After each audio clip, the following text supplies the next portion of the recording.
of the Newark Environmental Commission, and then also a board member of New Jersey Clean Water Action, New Jersey, and also the National Board. And my paying job is with ANJAC, which is Association of New Jersey Environmental Commissions.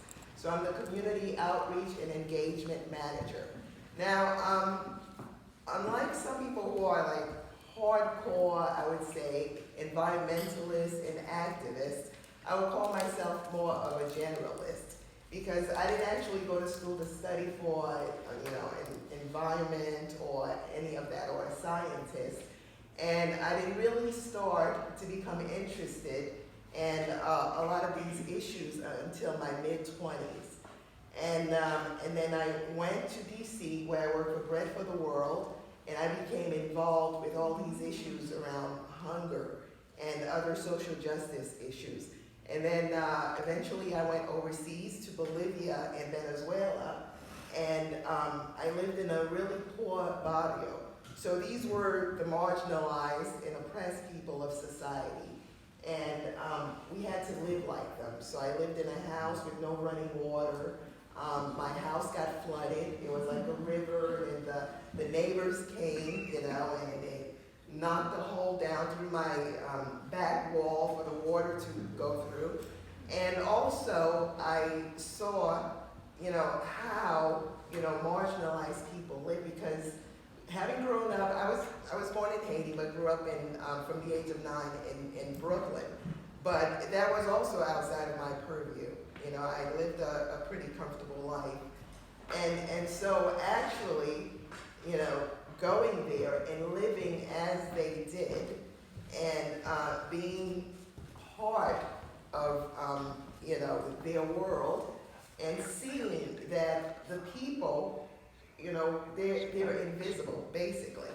So the people who we don't really take notice of, who are, whether, they're the waiters, they're the street cleaners, they go out and they iron, for the rich, and they do all sorts of, work, menial work. They were actually my friends, and I thought of them as family. So I got a chance to experience what it is that they were experiencing. And then so that's when I became even more determined to become an activist and to get their stories out and to fight for them. And then so eventually my husband and I, we moved to Newark. And then, little by little, I got to know the community and realized, all the injustice, all the pollutants, everything that was going around in Newark. And to tell you the truth, if I had known, right, beforehand, everything that, Newark had to deal with, I'm not sure if it would have been a place for me to move to. But lo and behold, we've been here, well, not here, but in Newark, about 15 years, and it's home, and, it's what gives me life, and I enjoy working with the community. And then so little by little, I became involved with everything that was going on. And so, with the Newark Water Group, when we were fighting Booker, who tried to privatize the water, whether it was, education issues. And then finally, you could say settled for now, even though it's going to be a lifelong fight, even though I am hopeful that things are going to turn around and eventually we will get to zero emission. Who knows? Hope springs eternal.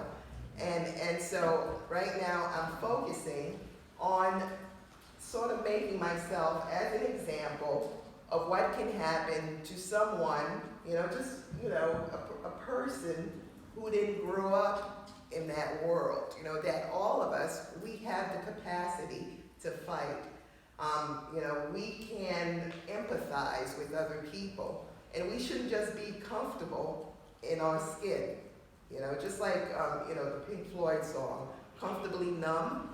A lot of people are comfortably numb, and then they decide, okay, it's somebody else's problem.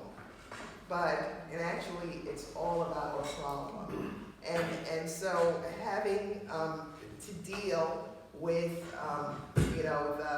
the airport, the pollutants coming from the airport, the pollutants coming from the port, lead in the water, lead in the soil, all these things, the disrespect, that we have to deal with every day.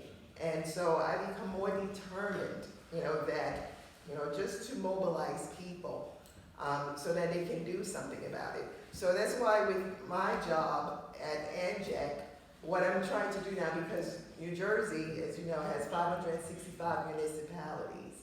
And so we're trying to get environmental commissions into, to form environmental commissions in all these municipalities.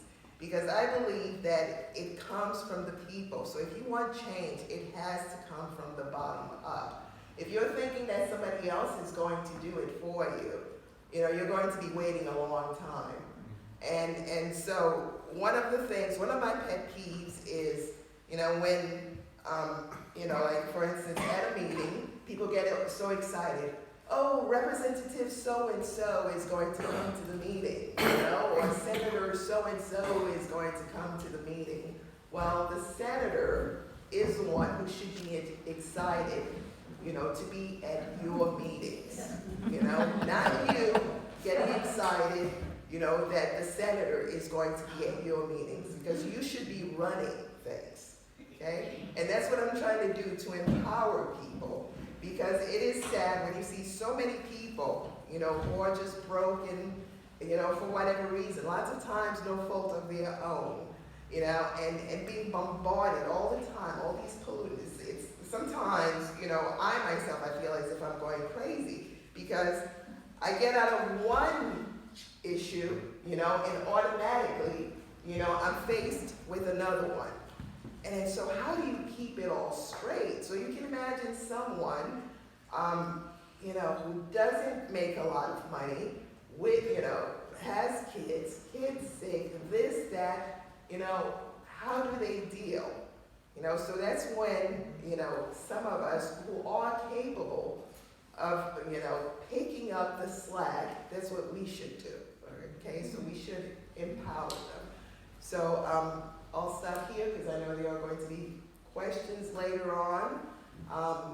You can ask questions about the specific work that I do, because I don't want to continue because Maria and Larry for you to have to speak.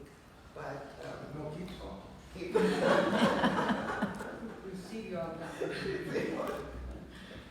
Well, in terms of Yeah, you have 5 more minutes if you want it. Thank you, Jade. So, just trying to empower people through, environmental commissions and working with the Clean Water Action, Clean Healthy Ports Coalition, the Newark Environmental Commission. So that's where you guys come in, and then you also have to support us in our work, so that if we need you, if we need bodies, to get the word out, so especially you young ones over there, we are going to need your energy and, your social media savvy, your creativity, because there's only so much, that we can do. After a while, we get tired too sometimes, so that's why, we're going to need you. And so with, trying to pass policies, that's the other thing too, because we have to change it. In dealing, for instance, with the Port Authority, when we go in front of them and we tell them, okay, this is what's best, for the environment, this is what's best for the community. But, if the legislation isn't there, then they are only going to do so much. So that's where we come in, and we have to draft ordinances and policies, get the legislation going so that we can say, hey, the legislation says this, and try to enforce it. And then all the regulations that the EPA or the DEP doesn't follow, we have to hold them accountable. So also it's about accountability. And, you know, so that's where we need you to come in and to spread the word and just to support us. Thanks.